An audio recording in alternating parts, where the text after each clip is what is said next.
Pemirsa, wilayah Kudus keluar dari zona merah COVID-19 usai bed occupancy rate di rumah sakit saat ini tercatat hanya 18% dan terjadinya jumlah kasus aktif yang menurun.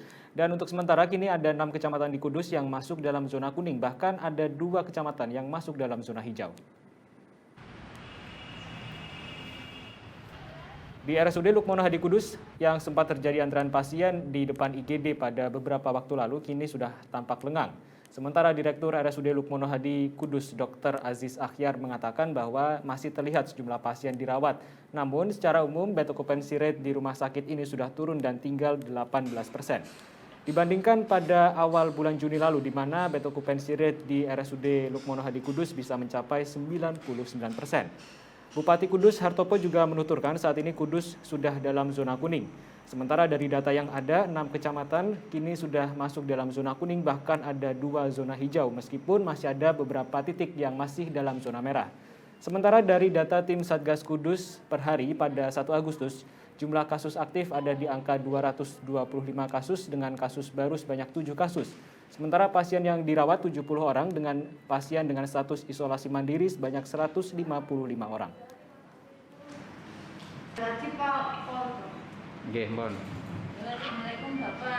Kita pernah mencapai puncaknya yaitu pada minggu kedua di bulan Juni ya. Itu sampai 99. Artinya itu sangat tidak sehat sebenarnya. Saat ini bornya sudah cukup landai. Jadi mulai di sekitar akhir bulan Juni sudah mulai tinggal hanya 80%, kemudian turun lagi di bulan Juli ya tinggal hanya 56 dan puncaknya pada hari ini sudah hanya tinggal 18%. Di dalam PPKM Mikro itu zona hijau itu 92%. PPKM Mikro ya, dari wilayah terkecil RT ya. Itu sampai 92%. Jadi sisanya zona oranye sama kuning, tidak ada merah. Tapi kalau diambil dari desa, nah desa ini memang masih banyak zona merahnya sudah ada, masih banyak oranye. Kita beralih ke informasi lainnya, pemirsa. Bupati Kendal Diko M. Ganinduto memastikan bahwa stok oksigen di rumah sakit dalam kondisi aman. Bupati juga telah mengecek langsung serta berencana menambah alokasi oksigen untuk mengantisipasi lonjakan kasus yang bisa terjadi sewaktu-waktu.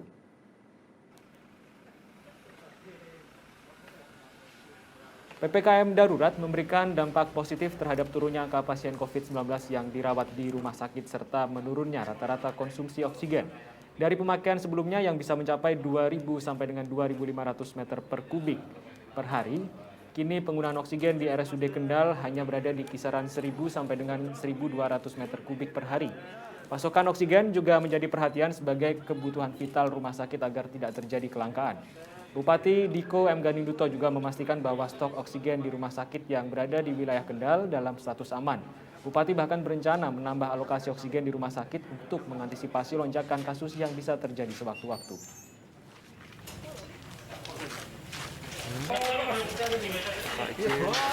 Kekurangan enggak, penurunan iya ya. Jadi kita sekarang itu di angka 1.000 sampai 1.500. Kalau kemarin Covid itu bisa di angka 2.000 kebutuhan per hari meter kubik.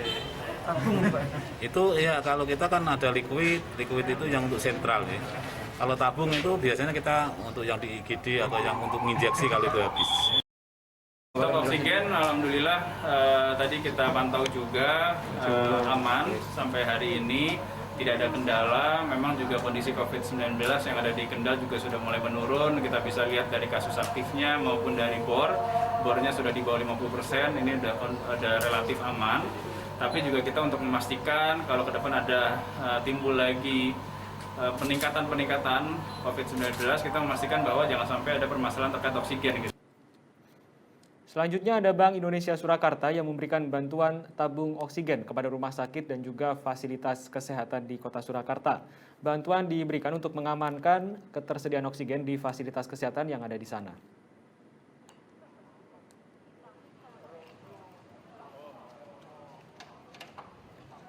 Bank Indonesia Surakarta memberikan bantuan sebanyak 200 tabung oksigen yang disalurkan melalui Dinas Kesehatan. Bantuan ini merupakan bantuan tahap 1 dari program sosial Bank Indonesia berupa tabung oksigen.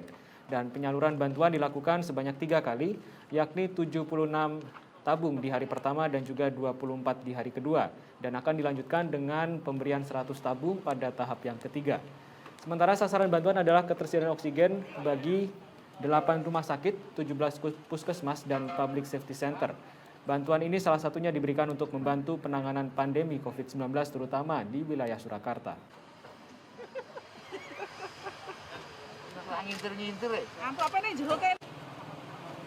Bank Indonesia Solo dapat menyampaikan bantuan berupa 200 tabung oksigen ukuran 6 meter kubik untuk membantu penanganan COVID bagi masyarakat Solo. Semoga kepedulian kami di Bank Indonesia ini dapat membantu dan bermanfaat.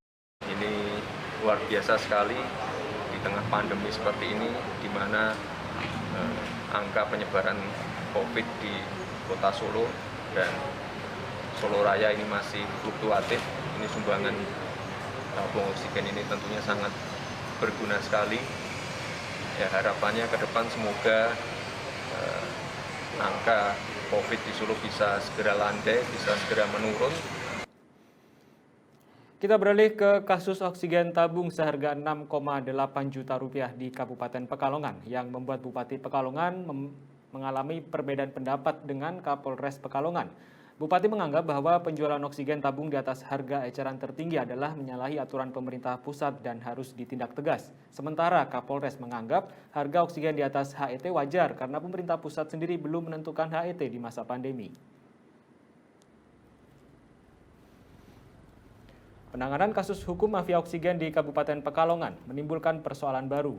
Bupati Fadia Arafik secara tegas menyebut memanfaatkan kondisi pandemi dengan menjual harga oksigen melebihi harga eceran tertinggi adalah hal yang melanggar undang-undang dan harus ditindak tegas.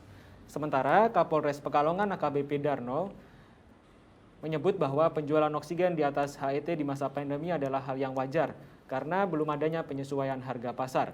Pemerintah juga hingga kini belum menentukan HET harga oksigen di masa pandemi.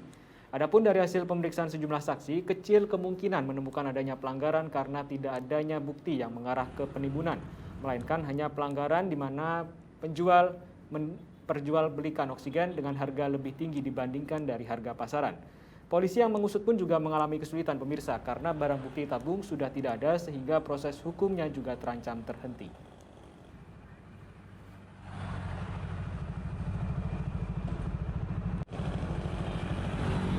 Harga tersebut adalah harga wajar yang sudah memang ketentuannya itu ditetapkan bahwa tidak lebih ambil keuntungan lebih dari 20% kan seperti itu. Penyelidikan kita ini kan sudah sampai dengan distributor yang ada di Pekalongan Kota dan Pekalongan Kota itu nanti ngambilnya. Dan kalau kita lihat dari struk pembelian ataupun jumlah yang nominal yang ada di situ itu merupakan hal yang wajar. Langsung menjadi perhatian khusus kami beserta Polres juga Kejaksaan semua langsung menjadi pantauan semua. Antisipasi untuk tidak terjadi kemungkinan di depan Bu gimana Bu?